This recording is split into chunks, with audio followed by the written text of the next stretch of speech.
welcome back to Movie Review Mom. I'm the mom and I do the movie reviews. If this is the very first time you've been here, welcome. And I wanted to kind of give you the scoop on what my goal is here at Movie Review Mom. I try to give you the heads up on film quality in terms of movie making and also in content to see if it's appropriate for you and your family, to just give you the heads up so you can make the best decision on whether or not you want to spend your time or money on a particular film. And people ask me all the time what they can do to support my YouTube channel. And the first thing you can do is subscribe. That helps me a lot. And like the channel.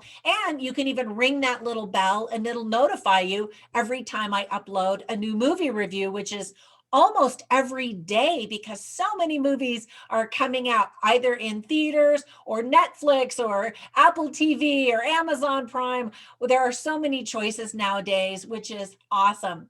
All right, enough of that. Let's get started with the movie. Today I'm reviewing The Forgotten Carols. This movie is rated G or PG. It doesn't actually have a rating that I've seen, but it's 2 hours and 10 minutes long.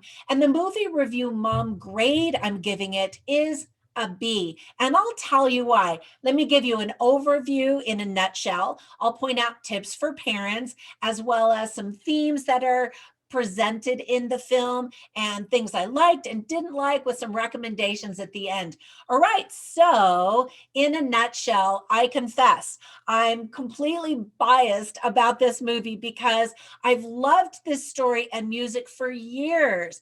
It began as a collection of stories on a cassette tape that I purchased many years ago at Christmas time when my kids were little. Yes, that's how long ago, on a cassette tape. Since then, I've bought the CD and I've seen the stage play of this production several times over the years. It's just a lovely story. And so I immediately fell in love with it. And it's become an annual tradition with my family to listen to these songs, the forgotten carols that go along with the story. And you can even see my 5-star review on Amazon that I wrote back clear in 2011. So I even made copies of the ornaments that go along with each forgotten carol, and I put them up on my Christmas tree. And years ago, I was teaching an early morning Bible study class for teenagers. Can you imagine? And so I made these big ornaments. I set up a tree in our little classroom, and every morning we read parts of the story and listened to the accompanying songs, and they loved it. So it's just a wonderful story with wonderful music. So the film version and stage play were both directed by Christy Summerhays, who also stars in it. Now, when I heard there was going to be a film version, I assumed the story was going to be turned into a feature film. I didn't realize that the film was going to be a movie version of the stage play. So I was a little bit disappointed, but even still, the music and the story will touch your heart. So to give you the heads up, Michael McLean, who wrote all of this, has been performing on stage for 29 years. And in fact, this is the first time he'll be home with his family in 29 years, because this film has allowed everybody to enjoy it rather than him doing so much traveling. So when he saw the stage play of Hamilton go up on Disney Plus, which was, I think, in April, it gave him the idea that maybe he could turn his stage play into a film as well. And so that's how this all came to be. When he watched the footage of the stage play from last year's performance, he said it was the very first time he had ever seen himself in the show, which is kind of amazing. Christians will especially love how the modern day story intermingles some of the stories that we know from the Bible. And that's what the story is about, without giving everything away. Let me give you some tips for parents. There is some talk of death and life after death. There's no profanity. There is clean content for all ages. Yay. And the stage play manuscript, in fact, won the Faith Friendly Seal Award by dove.org.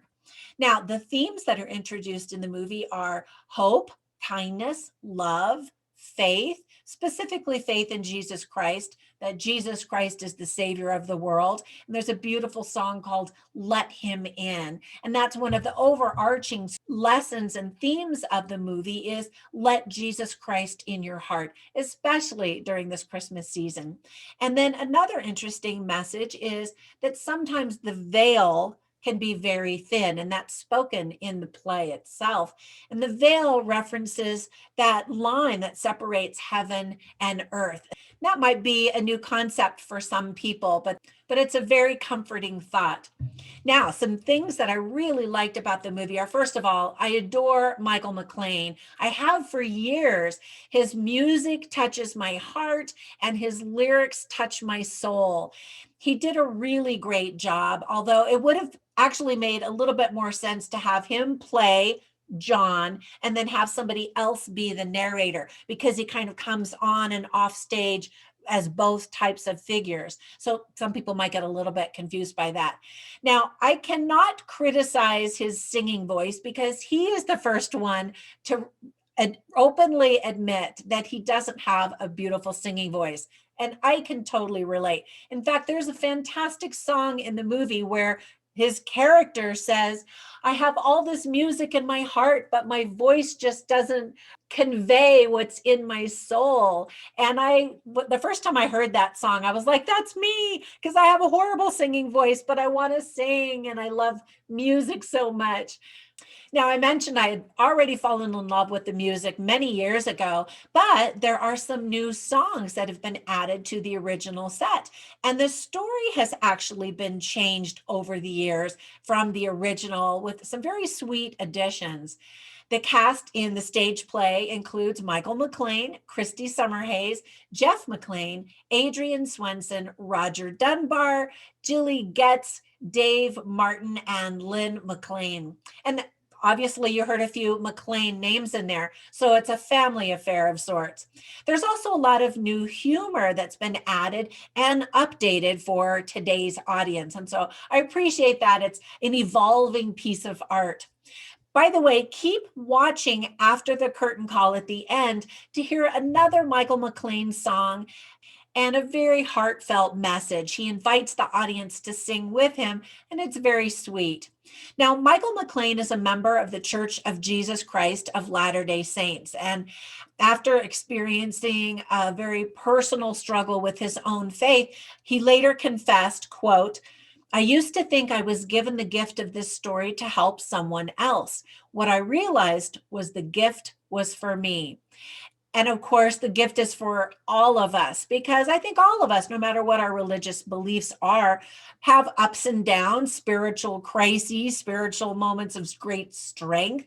And it's all a journey, isn't it? I think Christians will feel a very sweet spirit of love and a testimony of Jesus Christ while watching the movie. What a wonderful way to celebrate the Christmas season by watching this lovely musical. And the standout singers, I think, from the stage play are Jeff McLean, Adrian Swenson, and Dave Martin. Now, some things that I didn't like as much were, first of all, there have been many versions of the music soundtrack, and sadly, this stage play version isn't the strongest one that I've heard. And as much as I love Michael McLean and his family, I would have loved to have seen stronger actors and singers in the film version. Now, I know they filmed it last year in the stage play version, so they didn't have time to put together a feature film production. But I do love that Michael McLean got his wish of performing his own stage play and now being in a feature film. So congratulations to him. He's such an insightful songwriter. So when I look at film production, of course, I compare all movies to big Hollywood blockbusters. And so in comparison, this film looks very amateur, but it has a lot of heart. I wish someone had put a prettier cover on the back of the piano that was on the stage, and then maybe put some pretty rugs on the floor to warm up the environment instead of just having us look at the ugly stage floor. But again, I totally get it. The film itself obviously had a very low budget, but the rich message still rings very loud and clear.